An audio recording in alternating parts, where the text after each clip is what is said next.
నమస్తే. Welcome to I news. నేను హిమ. భారతదేశం ప్రస్తుతం నిప్పుల కొలిమిలా మారుతోంది. దేశ రాజధాని ఢిల్లీ నుండి యూపీ, గుజరాత్, మహారాష్ట్రల వరకు ఎండలు రికార్డు స్థాయికి చేరుకున్నాయి.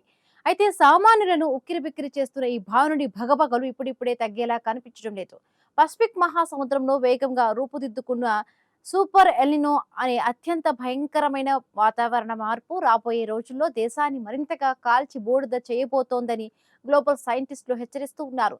సాక్షాత్తు 1877 నాటి చారిత్రాత్మక కరువు పరిస్థితులను ఇది గుర్తు చేస్తూ ఉండడంతో అటు ప్రజల్లో ఇటు పాలకుల్లో తీవ్ర వణుకు మొదలైంది. దేశాన్ని షేక్ చేస్తున్న ఈ హీట్ వేవ్ ఎల్నినో వెనుక ఉన్న కంప్లీట్ డీటెయిల్స్ ఈ స్పెషల్ స్టోరీలో చూద్దాం.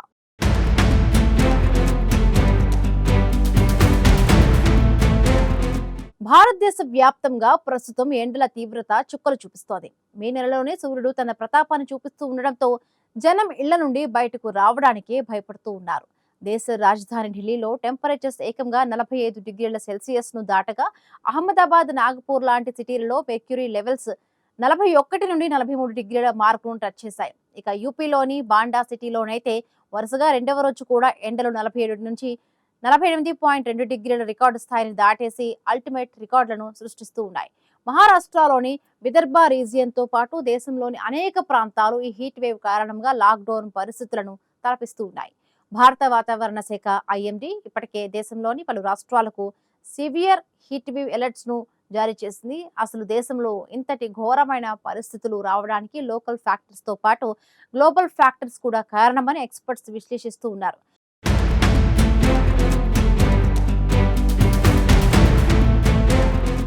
లోకల్ గా చూస్తే వీక్ వెస్టర్న్ డిస్టర్బెన్స్, సుదీర్ఘ పొడి వాతావరణం, ఆకాశంలో మేఘాలు లేకపోవడం వల్ల భూమి విపరీతంగా వేడెక్కిపోతోంది. సిటీలలో దట్టమైన కాంక్రీట్ ఇన్ఫ్రాస్ట్రక్చర్, వెహికల్స్, ఇండస్ట్రీస్, ఏసీల వాడకం వల్ల ఏర్పడే అర్బన్ హీట్ ఐలాండ్ ఎఫెక్ట్ సిటీలను మరింత నిప్పుల కుండలుగా మారుస్తోంది.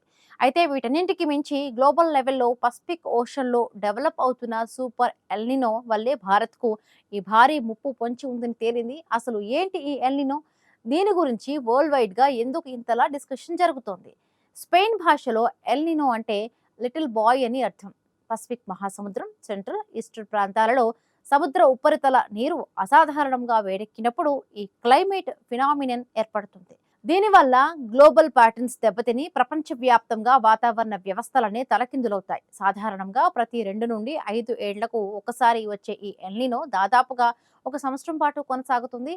ఈ మే, జూలై మధ్య ఎల్నినో ఫామ్ అవ్వటానికి 82% ఛాన్సెస్ ఉండగా అది డిసెంబర్ నుంచి వచ్చే ఏడాది ఫిబ్రవరి వరకు కొనసాగడానికి ఏకంగా 96% అవకాశాలు ఉన్నాయని తేల్చింది.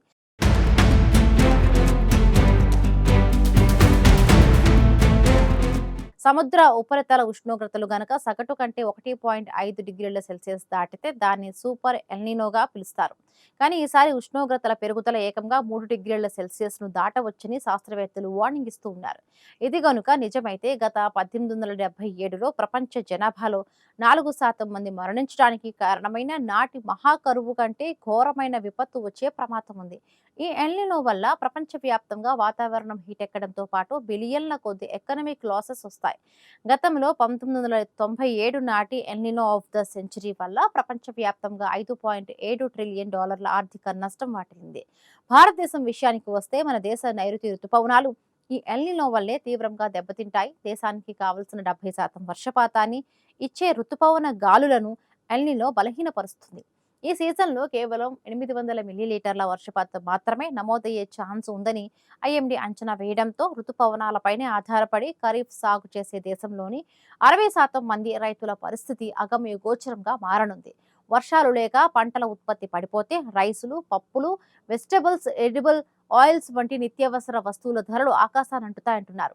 ఒకవైపు నార్త్ వెస్ట్ సెంట్రల్ ఇండియా తీవ్ర కరువు బారిన పడే రిస్క్ ఉంటే, మరొకవైపు చెన్నై లాంటి సౌత్ సిటీలలో ఊహించని భారీ వర్షాలు కురిసి వరదలు ముంచెత్తే ప్రమాదం ఉంది. ఈ విపరీతమైన ఎండల వల్ల దేశంలో పవర్ గ్రిడ్లపై కూడా తీవ్రమైన ప్రెషర్ పడబోతోంది. మొత్తానికి చూస్తే భారతదేశానికి ఈ ఏడాది అత్యంత సుదీర్ఘమైన, భయంకరమైన వేసవికాలం ఎదురు కాబోతుంది అనడంలో ఎలాంటి సందేహము లేదు.